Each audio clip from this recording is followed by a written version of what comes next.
Es de noche en el centro de Sonsonate. Un hombre se planta en la acera y empieza a mover las manos, dedos torcidos, gestos rápidos, señas que en El Salvador todo el mundo sabe leer. La gente que va pasando aprieta el paso, alguna madre cambia de acera. Un muchacho baja la cabeza y sigue de largo sin mirar. Él disfruta, se le nota, está haciendo exactamente lo que quería, sembrar miedo en una esquina como en los viejos tiempos. Lo que ese hombre no calculó fue que alguien, entre toda esa gente asustada, levantó un teléfono y le dio a grabar. 72 horas después estaba esposado y el video que él creyó que era una demostración de poder terminó siendo la prueba más rápida y más barata que la policía consiguió en meses. Si te interesan las capturas, los operativos y las historias reales detrás de las estructuras criminales de El Salvador, suscríbete ahora mismo al canal porque este caso parece pequeño y esconde detrás un cementerio judicial con cientos de años de condenas y víctimas que pagaron durante 20 años para que las dejaran trabajar. Se llama Luis Roberto Palacios Hernández, 27 años, y cuando la policía metió sus datos en el sistema, la pantalla devolvió algo mucho más específico que pandillero. Devolvió un cargo, un puesto de trabajo dentro de la estructura. Vamos por partes porque la secuencia importa. El 21 de julio de 2026, la Policía Nacional Civil y la Fuerza Armada montaron un operativo conjunto en el centro de Sonsonate. Iban por él. El video ya circulaba en redes sociales. La denuncia ciudadana ya estaba hecha y las autoridades ya tenían claro a quién buscaban y dónde encontrarlo. Lo agarraron ahí mismo, en pleno casco urbano, sin persecución, sin disparos. Un procedimiento limpio en la misma zona donde días antes él se sentía dueño de la calle. Y aquí aparece el primer detalle que le cambia el tamaño a la historia. Cuando lo verificaron en el sistema ONI, la base de datos de la policía, Palacios Hernández no salió como un sospechoso genérico. Salió con nombre, con clica y con función asignada. Miembro de la Mara Salvatrucha. Clica Normandí, Locos Salvatruchos. Rol, distribuidor de drogas. Ese último dato es el que hay que subrayar, porque cambia todo lo demás. Un distribuidor dentro de una clica no es un muchacho que anda por ahí, es una pieza del negocio, es quien mueve el producto, quien lo hace llegar a los puntos de venta, quien maneja la mercancía que financia la estructura. La extorsión y la venta de drogas son las dos tuberías por donde entra el dinero de una clica. Y él, según el perfil policial, estaba parado en una de esas dos tuberías, lo cual abre una pregunta incómoda. Si su trabajo era mover producto, algo que se hace en silencio, escondido, sin llamar la atención, ¿por qué estaba parado en una esquina de noche, haciendo señas para que todo el mundo lo viera? Guarda esa pregunta, es el corazón del caso y la respuesta está enterrada en un expediente judicial que casi nadie ha leído. Porque el nombre que apareció en esa pantalla, Normandí Locos Salvatruchos, no es un nombre cualquiera. Es uno de los que más aparecen en los archivos de los tribunales contra el crimen organizado de El Salvador. Y lo que hay dentro de esos archivos es una lista de víctimas que se extiende durante 2 décadas. Empecemos por el dinero, porque el dinero es lo que sostenía todo.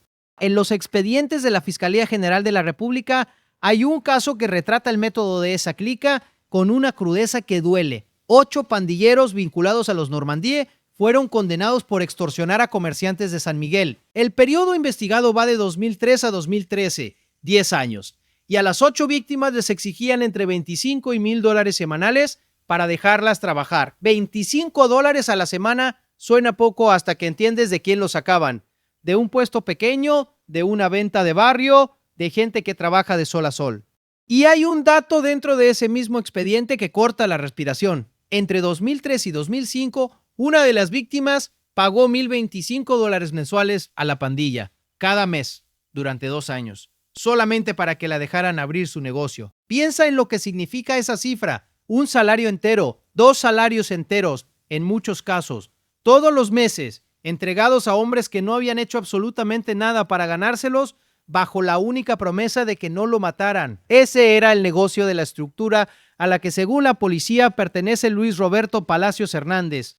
Y no se quedaba en el cobro, porque la extorsión funciona con una amenaza detrás, y esa amenaza tiene que cumplirse de vez en cuando para que el resto siga pagando. En los expedientes de los Normandie hay 2 casos que muestran exactamente cómo se aplicaba esa lógica. El primero, 4 miembros de la clica fueron condenados a 20 años de prisión por asesinar a un mototaxista. El segundo es más frío todavía y explica el mecanismo completo.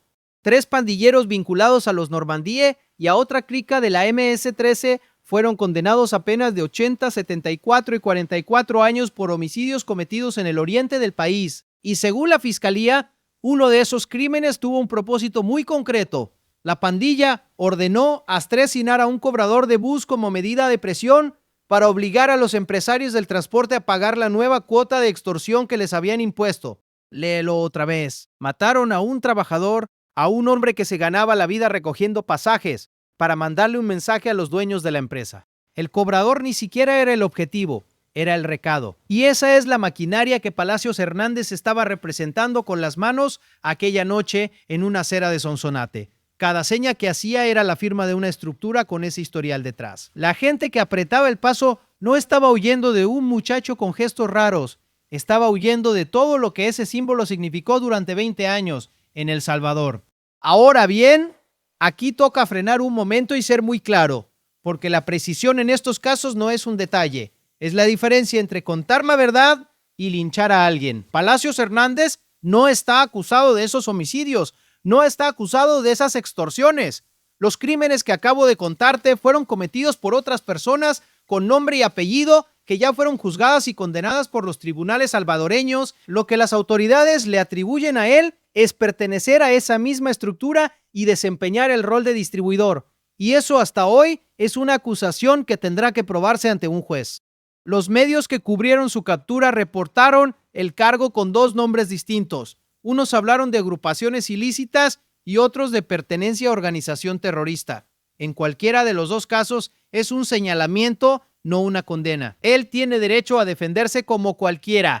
Dicho eso, sigamos, porque el expediente de su clica tiene todavía un nivel más arriba y es donde la historia empieza a apretar de verdad. Hasta ahora te he contado a los soldados, los que cobraban, los que apretaban el gatillo, pero toda esa máquina necesitaba a alguien que la administrara, alguien que decidiera a quién exprimir, cuánto y cuándo. Ese hombre existe, tiene nombre, y su sentencia es de las más brutales que ha dictado un tribunal salvadoreño. Óscar Francisco Ortiz López, alias Liro Travieso, cabecilla de la clica Normandía el Loco Salvatruchos, fue condenado a 243 años de prisión. 243. La cuenta que hizo el tribunal es de una aritmética escalofriante. 20 años por cada caso de extorsión agravada. 12 casos, 240 años en total, más 3 años por otro delito. Los hechos ocurrieron entre agosto y noviembre de 2018 en la ciudad de San Miguel. Y lo que la fiscalía describió sobre su forma de trabajar es lo que convierte a este hombre en algo peor que un matón. Él decidía a qué negocios iban a extorsionar. Él fijaba la cantidad exacta que le pedirían a cada víctima. Él marcaba la fecha en que pasarían a recoger el dinero y llevaba un registro, un control escrito de las víctimas que estaban insolventes. Un registro de morosos. Ese hombre administraba el terror de un barrio entero con la frialdad de un contador. Sabía quién había pagado, quién debía y quién llevaba 2 semanas de atraso. Y en su negocio, atrasarse en un pago no significaba una llamada de cobro. Ese era el jefe de la clica que aparece en la ficha de Palacios Hernández. Y no está solo en esa lista. Alex O'Kelly Romero, alias El Terrible, de la misma clica, condenado a 340 años por extorsión agravada en modalidad continuada, la pena máxima que le pudo imponer el tribunal. Francisco Antonio Herrera Marquina, alias El Faraón, 152 años, por una extorsión continuada y 12 robos agravados. César Omar Hernández, alias El Lunático, 130 años, por participar en 6 casos de extorsión. Y siguen, 50 años cada uno para otros 4 miembros, 30 años para otros 3. Estos hombres, entre 2010 y 2016, llamaban por teléfono a sus víctimas y les exigían el pago mensual a cambio de 2 cosas: dejarlos trabajar en la zona que la MS-13 dominaba y no matarlos. Y hay un expediente más, uno que agrupa a 7 pandilleros de esa misma estructura con condenas de 129, 90, 79 y 41 años. Entre los crímenes que se les atribuyen aparece el asesinato de una familia completa, el de un custodio de un centro penitenciario y el de miembros de su propia pandilla. De su propia pandilla. Se mataban entre ellos. Ahora hagamos la suma que nadie ha hecho en voz alta. 243 años, 340, 152, 130, 129. 90, 80, 74 y decenas de condenas más de 20, 30, 50 años. La clica Normandí Locos Salvatruchos lleva años siendo desmontada pieza por pieza en los tribunales de El Salvador. Sus cabecillas están enterrados bajo montañas de siglos, sus cobradores presos, sus gatilleros presos, el hombre que llevaba el registro de morosos no va a salir nunca. Y aquí es donde por fin encaja la pregunta que dejamos abierta al principio. Aquel hombre parado en una esquina de Sonsonate, moviendo las manos en la oscuridad para asustar a los que pasaban, estaba invocando el nombre de una estructura que ya no existe. Los jefes a los que representaba con esas señas están en una celda de máxima seguridad. La red que cobraba los $1,025 mensuales fue desarticulada. Los que ordenaron matar al cobrador de bus fueron sentenciados. El poder que él intentaba proyectar en esa acera se había evaporado años atrás en un tribunal. Lo que quedaba era el gesto, el símbolo vacío, un hombre haciendo la seña de un imperio que ya solo existe en los archivos judiciales. Y para completar el cuadro, hay algo todavía más revelador en la forma en que cayó. Porque el detalle del video no es una anécdota simpática, es un patrón. Y es la prueba más clara de hasta qué punto se dio vuelta el tablero en El Salvador. En julio de 2026, apenas 2 semanas antes de la captura de Palacios Hernández, la Fuerza Armada ubicó en Santa Ana a un adolescente de 16 años, señalado como reclutador de la MS-13. ¿Qué lo delató? Un video de 56 segundos en el que aparecía haciendo las señas de la pandilla junto a otros 2 sujetos.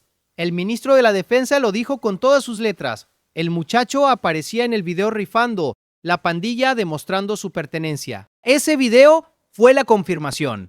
Y antes que él hubo otros. Una mujer perfilada como Omega de una clica de la MS-13 fue capturada en Sonsonate después de que un video suyo haciendo señas circular en redes y la gente la denunciara. Un hombre del barrio 18 cayó porque, según la policía, se jactaba en redes sociales de ser pandillero y publicaba videos con ademanes alusivos a la estructura. Todos con el mismo guión, todos grabándose, todos entregándose solos. Durante 20 años, la seña de la pandilla fue una amenaza que la gente obedecía en silencio. Hoy es una confesión que se sube a internet y llega a la policía antes que el amanecer. El mismo gesto, el significado invertido por completo.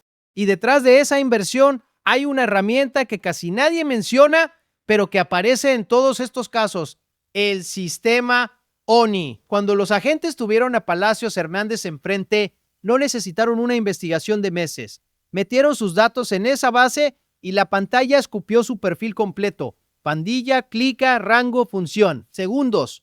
La memoria del Estado, que durante años fue lenta y llena de agujeros, hoy responde antes de que el detenido termine de dar su nombre. Esa es la diferencia real entre El Salvador de las extorsiones de 2003 y el de hoy. En aquella época, un cobrador de la Normandí podía pasar 10 años exprimiendo a los mismos 8 comerciantes sin que nadie lo tocara. Ahora, un hombre hace unas señas en una acera y en 3 días está frente a un juez. Y queda una consecuencia que va mucho más allá de este detenido en concreto, porque en su caso hay algo que no se ha dicho lo suficiente. Su captura no la ordenó un informante infiltrado, ni la resolvió un operativo internacional. La empezó un vecino con un teléfono en la mano. Ese es el cambio de fondo. Durante décadas, la regla de oro en los barrios controlados fue mirar hacia otro lado, ver, callar y seguir caminando.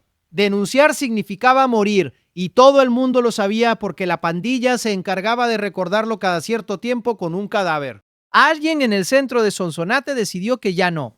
Sacó el teléfono, grabó y compartió. Y el ministro de Seguridad, Gustavo Villatoro, lo ha repetido en cada captura reciente. Cada denuncia ciudadana es la herramienta que les permite ubicar a los que quedan. Los que quedan, esa expresión también dice algo. Las autoridades salvadoreñas ya no hablan de pandillas, hablan de remanentes, restos, piezas sueltas de estructuras desarticuladas que siguen intentando operar en zonas puntuales del país, moviendo droga en pequeño, cobrando rentas a comerciantes que ya se acostumbraron a no pagarlas, tratando de reclutar muchachos que crecieron viendo cómo se llevaban presos a sus mayores.